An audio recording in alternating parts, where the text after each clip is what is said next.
He kōna ipurangi tēnei nā te reo irirangi o Aotearoa. First time I was there, I had like a wee tear in my eye. Probably not on the summit because I was too worried about crampons and prayer flags. The last 2 summits that I've guided have just been absolutely, utterly exceptional days. Hi, I'm Jesse Mulligan, and in this episode of Sports History NZ, we meet a woman who's been to the top of the world. Lydia Bradey is perhaps not quite as famous as Sir Edmund Hillary, but she has her own list of firsts involving Mount Everest. She's the first woman to summit the mountain without supplemental oxygen, and the first New Zealander of any gender to do so. Lydia started out as the most unlikely of mountaineers. As a teenager, she preferred poetry to sport, but a chance encounter with an inspiring New Zealander introduced her to the idea of climbing. And from there, she never looked down. I got interested in climbing when I was 14. Well, interested in tramping when I was 14, and my mother sent me on a mountain craft course in Uthers Pass, run by the guy Paddy Freeney, who discovered mowers or spotted mowers. Eh? Yeah, well, that's another story. So, and he was teaching like 14-year-olds, and, we're all over the place. We're just hiking and stuff. And we did this little abseil. It's like 2 meters long or 3 meters high. And at the bottom of it, he goes, a few of you, because there was a whole heap of us, few of you will go away and become trampers. And then as a throwaway line, he goes, occasionally one of you becomes a climber. And it was that, I didn't know what a climber was, but it sounded really good. You stuck with it, or you came back to it later? No, I didn't. Well, it took me a while to discover climbing. I was super bad at sports. Like, I was a writer of poetry as a teenager, and was really not very good at sports at all. But tramping introduced me to using my body, but not in team sports, and that was really cool. And so there I got stronger, and then I started training and, la-di-da, became a mountaineer. You spent some time in Yosemite Valley in California. I did. I spent 9 months of my life there in 3 different seasons. And way back for people who may not know about Yosemite Valley, it's got the big valley in California, and it has cliffs that are over 1,000 meters high. And some of them are slightly overhanging for a large part of that 1,000 meters. And in the olden days, when I was young, then those cliffs were climbed. They were so sheer, we couldn't climb them like Alex Honnold climbs now in, free solo. Mm-hmm. We had to climb them using aid climbing. And some of the climbs are still so hard that they're climbed by aid climbing. So I couldn't climb, rock climb very well. I wasn't very brave. I kind of had like a round body with skinny arms and legs sticking out of it, like a bush robin. And anyhow, so it wasn't very brave, and so you have to be a little bit gymnastic to rock climb. So I wanted to be up on those walls. People would come down and they'd say, yeah, and they'd tell all these stories about being up on the big walls for 6 days, 7 days, 8 days. And it was just such a big adventure, so I went aid climbing instead. What was driving you at that point? Why were you climbing? Have you worked that out? Or did you work it out then? An old boyfriend of mine who is also a high achiever, he always says that high achievers are always insecure over achievers. And so we a lot of us are driven by different things. I guess I wanted to be successful in some way. But at the same time, I didn't necessarily want to follow a path of order, if you like. I kind of like disorder. I like. I love not knowing what's going to happen in a couple of months' time. Mm-hmm. Yeah. So I found in mountaineering, I found people from all different social spheres and really good storytellers. And that really was one of the things that started me. Plus, I discovered big nature, and it was the mountains that sung to me. I remember from previous conversations with you, Lydia, that you have a very good understanding of what makes yourself tick, and you're also very articulate at describing it. And I wonder if it's a kind of a chicken-egg situation. Like, you obviously get a bit of mindful, in the moment time when you're doing these expeditions. I wonder if that helps your brain, helps you to kind of figure things out, or maybe just that sort of person is attracted to that sort of life. I think both or either. And or different people, like people who really like structure and order are also attracted to working in big nature. Like people with notebooks and graphs and spreadsheets and who are really good at things like that. One of the things I do is I do presentations. In fact, that's what I've been doing today, is preparing for a presentation in Australia, which I'm very excited about. And I take this time in my prep to do lots of reading and research and see if the ideas, for example, about, say, resilience, which is kind of the current word, develop into something that sings to me and I can relate to the mountains. And it's sort of like studying your own life. You come up with these ever more simple reasons what you get out of mountaineering. I'm talking to Lydia Bradey. We're going to talk about her climbing Everest, and once you begin to climb, is Everest always there in the distance as something that you want to do, or is it not something you consider until you've done a few other peaks? Well, I don't know. Well, I know that once I went to high altitude, probably Everest was out there dingle-dangling at the end of a stick. But at the same time, you've got an apprenticeship. I mean, nowadays, if you go and go on a guided ascent, your apprenticeship doesn't have to be so long. But if you're climbing for yourself and carrying your own loads and making your own decisions about the snow, and all of those things, then your apprenticeship needs to be a little bit longer. Well, quite a lot longer.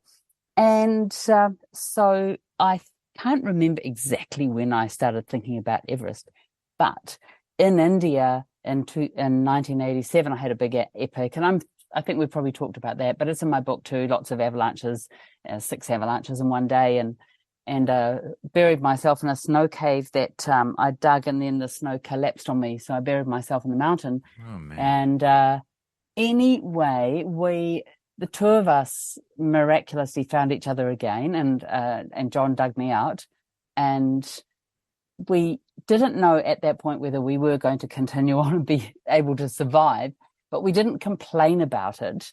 And I think that then I realized I didn't know what the mechanism was. And I've explored this extensively since, but there was something that made us stronger, and basically we didn't complain.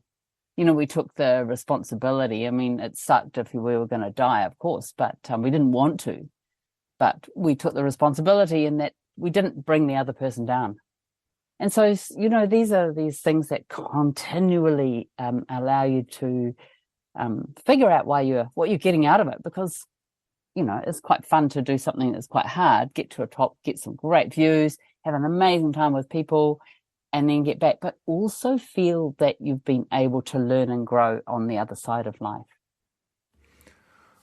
What is the feeling like to accept that you might die soon? Ooh, I don't know if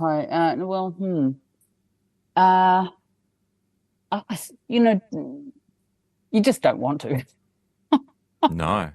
I mean, you really don't want to. People who do really exposed things, their lives are really precious because they've spent a lot of time getting to that point. People who do big tricks with their bikes, or are really big mountain skiers, or or mountaineers, or all the other things, sail big oceans. Their lives are so precious to them.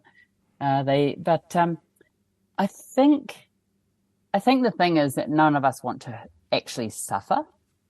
And so, maybe in the perfect world, if I'm going to die in the mountains, and I don't really think I'm going to now, but you never know.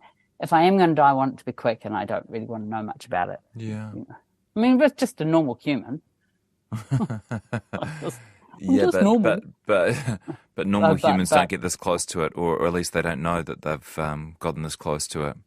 Okay. I tell you though. Yeah. Well, I could tell you that it really is really cool to climb Mount Everest. it's really cool to be up there because you don't get much of a view until you're on summit day.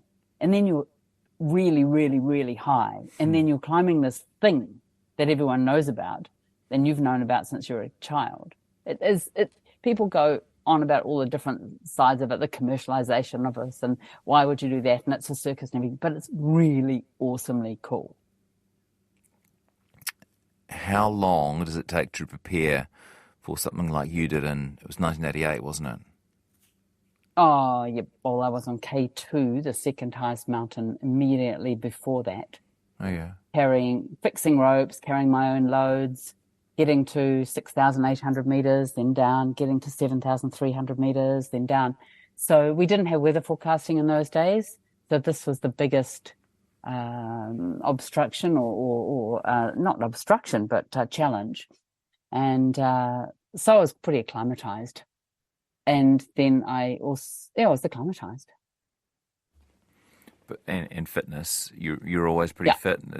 You're not training in a particular way as summit day approaches. No, okay. I'm getting old and rusty, and I'm not. Remember, I said I wasn't that good at athletes, so I've sort of crashed and burned a few times skiing, and I've got knees that haven't got lots of good things going on with them, and I've had a hip replacement, and the first one wasn't that good, so I had to redo it with a different surgeon, and and so on and so forth. So, there's bits of me that aren't working as perfectly as they did once upon a time. Okay, but back to 1988, and you climbed in October.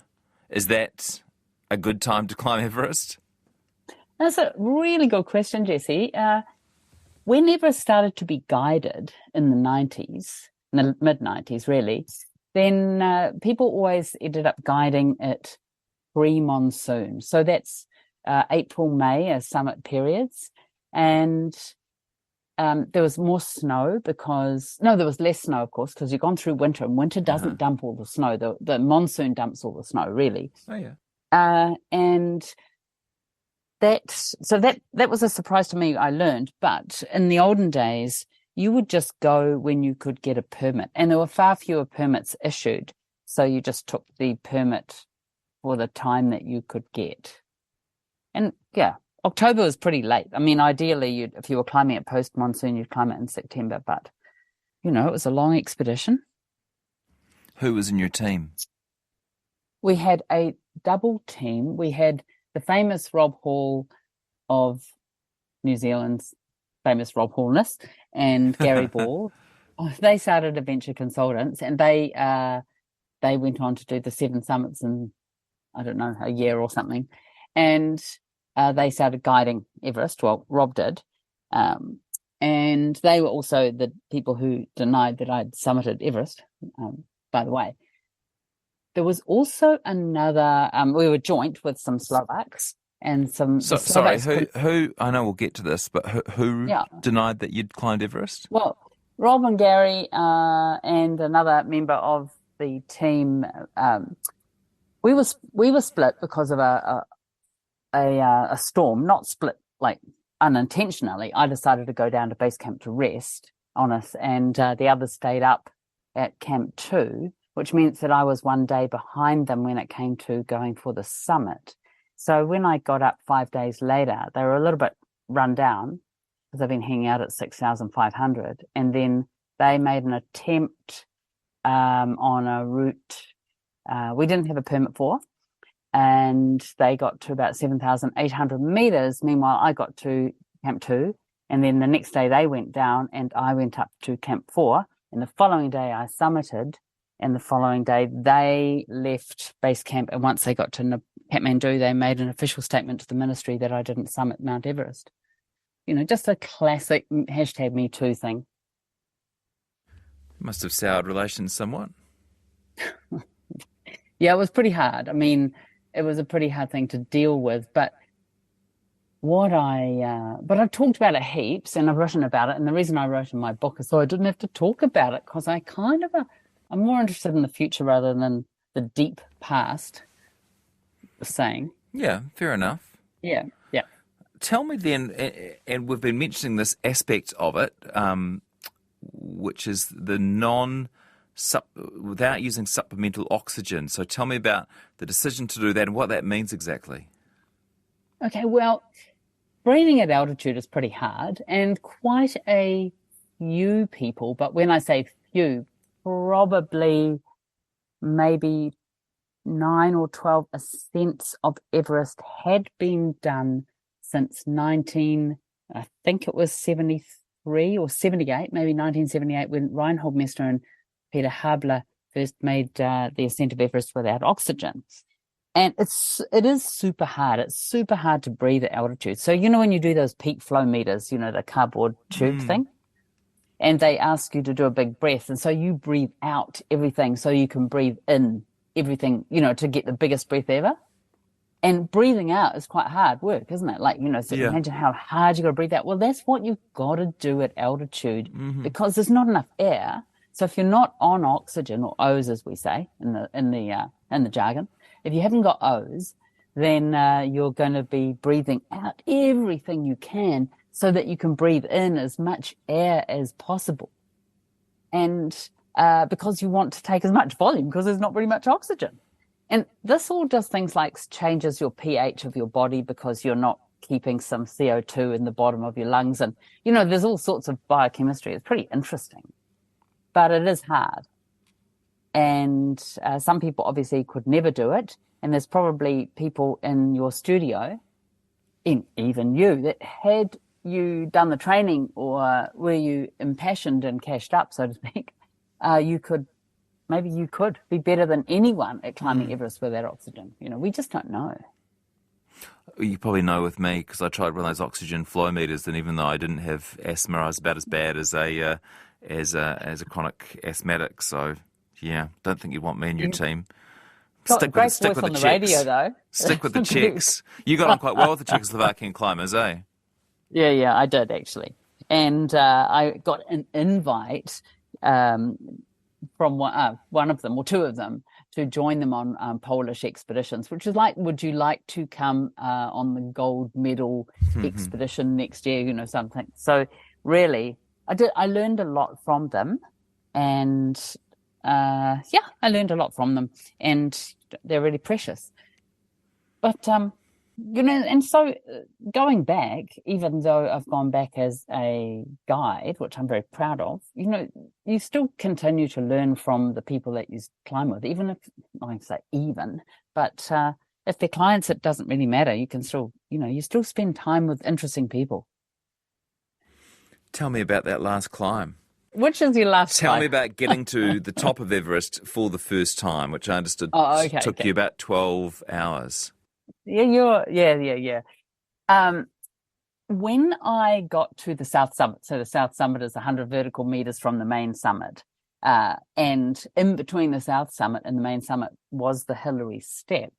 Now there's even more than the Hillary Step, which was really amazing. Like it's not a snow ridge with one rocky step, which is quite complex, but there's two rocky steps in it. It's quite technical, but we fix it with ropes. Way back in 88, there were no fixed ropes, but we were kind of reasonably good climbers, stomp, stomp, stomp. And I met the Spanish. They were on oxygen at one Spanish expedition. They were going down. They had some people who were really sick with altitude, so they were a little bit stressed. And then they went down, and I really had to make a decision whether I was going to go up or down. And I think that is the point where of the biggest risk I've ever taken in my life. For me, I'm not really a risk taker. Like I'm really, I know it sounds crazy. Oh, you're a mountaineer, but actually I'm incredibly conservative. For people who know me well would go, I'm really elite at keeping safe. And, I don't ski very fast, and I'm not very powerful. And, just all these things just make me who I am, but in extraordinary places. So I did take the most risk I've probably ever taken, and going from the South Summit to the main summit, because I figured I could get to the main summit, which is probably fairly optimistic, but it turned out okay, obviously. And I wasn't sure if I'd have enough energy to get down. And so I got to the main summit, which took ages. And there was a tiny, tiny wee rope on part of the Hillary Step, but not on other part of it. and I held on to that, but I didn't have a harness on because there was no ropes to use a harness with. And Who's with you, Lydia? me? No, nobody else. Just you. Just me from the Camp 3 up to Camp 4, and then from Camp 4 to the summit. But it's not technically a solo, right? Because I didn't go from base camp on my own. Yeah. And anyway, and so I got over the Hillary Step, and because going up is always easier than going down on technical terrain. And then I got to the summit, and I was just hugely relieved to be able to turn around, because there's this, I have this opinion that there's this quirky thing about altitude, that it's way easier to go down than to go up. Oh, yeah. But with more of a difference than if you're at, say, sea level. There could be a going up, going down graph thing. Yeah, but anyhow, it's really, really easy going down. And if you're kind of competent on your feet in the mountains, then that certainly, that sort of makes things a bit more efficient. So I guess the only time I really thought that maybe I wouldn't really, really get down is when I had to reverse the Hillary Step. It was quite exposed, a bit of bridging, 1 foot on one side of a little gully, 1 foot on the other side, a space between your feet. And I thought, I don't want to go down there, I'll fall. And then I kind of go, well, I could just sit here, but the outcome will be the same. So I think those emotions and self-rationalizing, I've used them a couple of times in my life, just, otherwise. Yeah. What's it like at the top? Oh, it's actually really awesome. It was cold. It was a little bit cold and windy for me when I didn't have oxygen, but a great relief. And then it was really cool to go back. The first time I guided, it was 2008. And so 20 years, and it had changed quite radically. And what was cool, because remember, I started mountaineering as a tramper, and trampers in New Zealand go up one ridge, up to a little knob or a summit or a peak or something, and then they go down another ridge. And that's transalpine tramping. And that's what made me fall in love with the mountains. And so I got to the top of Mount Everest on my first guided trip. Remember, there's ropes everywhere, gazillion people. There's lots of prayer flags, and the prayer flags are all tied together with pieces of string. And that's all decorated up on the summit of Mount Everest, because the ships carry them up. And so you've got all these people sort of tied together, but unclipping from the end of the rope and getting really excited about a really exposed summit with these spiky things called crampons, all getting all not quite tangled up with prayer flags and strings. It's kind of funny, but you've got to keep an eye on it. But anyhow, so I look over the edge and I look down the north side, because that comes from Tibet, China, and there's ropes there, and I just go, this would be the best transalpine tramping trip in the world to go. Just to keep going. Just to keep going. And, because I know there's roads, I'd be able to find my way down, because there's ropes all the way. And it would be so much fun. I know, but that's not been given permission for quite a few years now from the Chinese. Yeah. And the view, pretty good. Oh, the view's amazing. But I still think that it's the experience or the view of the next 100 meters when you're from the south summit and you're climbing up, that you're on this summit, because it really does become a summit, and the summit ridge is quite exposed. The Hillary Step is quite exposed, as are other sections, and they've changed since the 1980s. Pieces of snow have fallen away, and there's there's a dip down where there used to be a raised thing, and the mountain's changing. It's pretty cool. It's really cool. Is it an emotional moment? Oh yeah, well, first time I was there, I had a wee tear in my eye. Probably not on the summit, because I was too worried about crampons and prayer flags, but definitely getting there. And the last two summits that I've guided have just been absolutely, utterly exceptional days. And my partner, Dino, who's guided it 9 times, so we've got quite a few Everest ascents in our house. He always says, hey, you should just quit while you're ahead. And I have turned down more jobs on Everest, but, you never know. I'm getting older, though.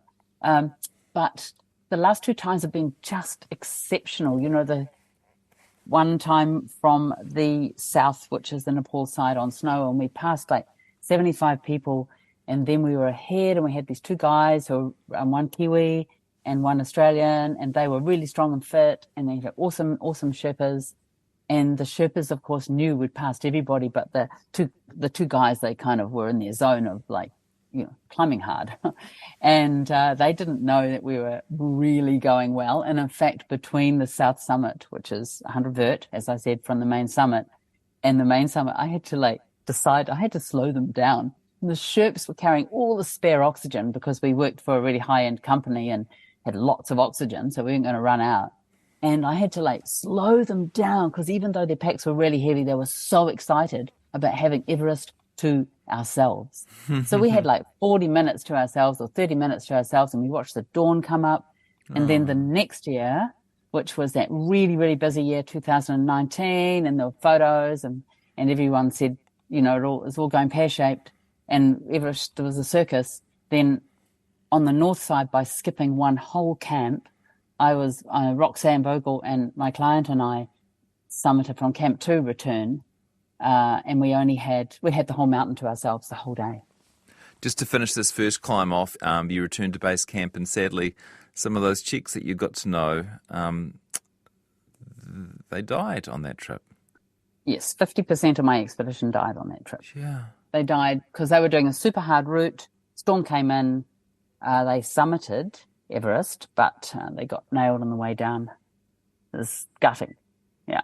You really felt it, eh? I really, really did. And I still do, it's just 2 of the 4 people I had become really close to, and it's probably never gone away. You've got a book. Tell people about your book. Book is called Going Up is Easy, and it has been translated into French.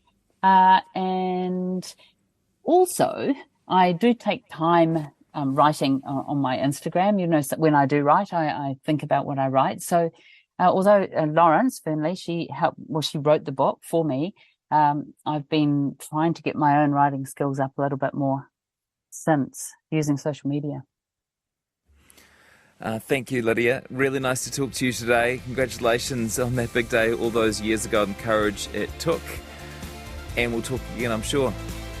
Okay, thanks, Jesse.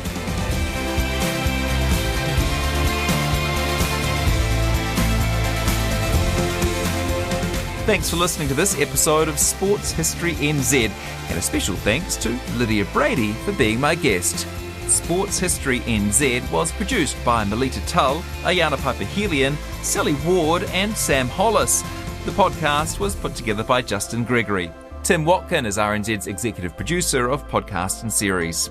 And there are plenty more amazing stories just like this one from our sporting past for you to follow and listen to. You can find them at Apple Podcasts, iHeart, Spotify, or wherever you found this podcast.